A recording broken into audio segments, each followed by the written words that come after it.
The United States Senate is finally back in session and working on the next stimulus package. I'm going to tell you all of the important things you need to know about that happened today. Hey everyone, welcome back. This is your stimulus update for Monday, July 20th. Yes, it is true. The United States Senate is finally back in session after their 2-week recess. And yes, it is true. I am getting this video out really late today, primarily because Mitch McConnell decided to start that session at 3 p.m. today. There was some hope that he was going to release some of the documents of their next stimulus package, at least to the press or the public, but I haven't found them anywhere. They could be releasing them right now as I'm making this video, or later today or early tomorrow. I will give you that information as soon as I get it. If you would like to hear that information, consider subscribing to the channel. In addition, I am going to change up the style of my stimulus updates, primarily because there's so much stuff coming out right now, and there's so many people in leadership who are issuing quotes, like the Democrats in leadership and the Republicans in leadership and the White House, and they are in fact creating the bill. Right now, as I'm issuing this video out, right now they're making it. Because so much is occurring, I don't want to give you long, drawn-out videos. I just want to give you the quotes and the information and the important facts that are being said, let you know what they are, and then I'll just share quickly what I think about them. So that's how the statements are going to be made on this channel. If you like that, consider subscribing to the channel. I will keep doing it like that throughout the next couple of weeks. So let's go ahead and get right into it.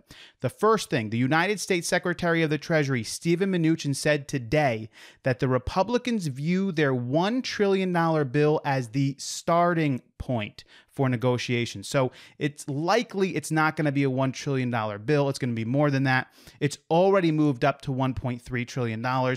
My thoughts, it wouldn't surprise me that after negotiations occur, that it would move up to closer to the $2 trillion number. And that would make sense. If the Republicans are starting out at $1 trillion and the Democrats are starting out at $3 trillion, really $3.4 trillion for their HEROES Act, $2 trillion or $2.2 trillion is a pretty good middle ground. And so you want to start negotiating at a low end for the Republicans, at a high end for the Democrats, simply because that's the way those political parties work. Steven Mnuching also said we are focused on starting with another trillion. We think that's a good number. The focus is about kids, jobs, and vaccines, a very political statement.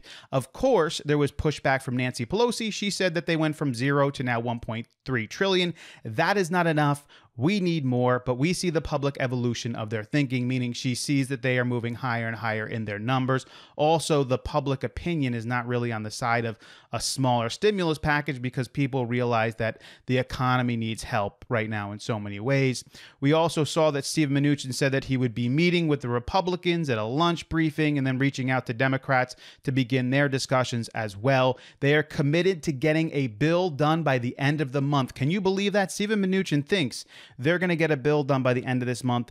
It's possible, but it's only possible if they relent on a lot of things. They need to include a ton of stuff into this next stimulus package. If they try to be too stingy, I do not foresee the Democrats in leadership agreeing with this.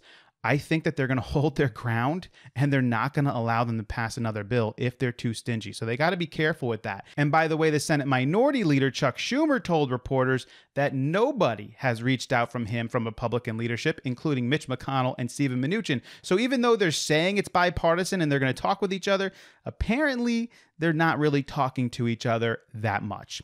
The next big thing you need to know about is this payroll tax cut. President Donald Trump and some others want to include it into the bill. However, there is a massive pushback against it right now. In fact, top Republican senators are warning that they will oppose a bill if it includes a payroll tax cut. Senate Finance Committee Chairman Chuck Grassley, who is a Republican from Iowa, said that today that he believes that they would create a public relations headache for Republicans if they included it in the bill. A payroll tax cut is a bad idea for 3 reasons. Number one, a payroll tax cut supports the highest earners the most. If you want to look at a payroll tax cut as targeted stimulus, it targets the highest earners and gives them the most money back. In addition, a payroll tax cut is not going to have that much of a big of an impact to the economy. Of course, they think it's supporting people going back to work. Most people don't care. Most people want to go back to work anyway. That's what we're like. We're Americans. We want to work. Even when I don't have to work, I find things to do to work because That's what we're like. So it's not going to encourage anyone to really go back to work. And it's not enough money for the low income earners to really do anything. And lastly, that money comes out of Social Security and Medicaid. Why are we taking money from Social Security and Medicaid right now? Let me show you in a really simple way how bad a payroll tax cut is. If you earn $1 million a year, and they do a payroll tax cut for September, October, November, and December, let's just say the last 4 months of the year, maybe that's what they're going to do. If you earn $1 million, you will get $25,500 more dollars in those 4 months. Congratulations, millionaire. That's a good amount of money to keep that the government wouldn't have gotten from Social Security and Medicaid being taken out of your payments. However, if you only earn $30,000 a year, which many people do, if they did a payroll tax cut for September, October, November, and December, you would keep $765. $765. You can see how a payroll tax cut is targeted to the highest earners. It gives money to the wealthiest individuals. Now, I have no problem with people keeping their money. I'm not necessarily big on taking people's money away from them, no matter how much money they earn. But if you're going to do a stimulus bill and you're going to include stimulus for the American people, and it's going to support somebody who earns $30,000 at that amount, I mean, let's just not do it. You know what I'm saying? It's a bad idea. So I don't think they're going to include the payroll tax cut into the next bill. There's too much opposition against it. Obviously, Democrats aren't going to agree with it, but there's too much opposition from Republicans as well. And in my opinion, it's a bad idea. It doesn't make sense. And finally, we have a statement from Mitch McConnell, which I think is really important. He said, making laws is not easy. This is 4 months later. We're much closer to the election. It's much more challenging politically to get everyone in the same place. So I'm not predicting that our next product is going to be without more, dramatically more controversy and partisanship. I think that we're going to see radical partisanship on both sides. Why? This is primarily looked at as the final stimulus bill before the election. What they put in this is it until there's a new president or until Trump is president again. So a lot of people are going to hedge all of their efforts into this bill.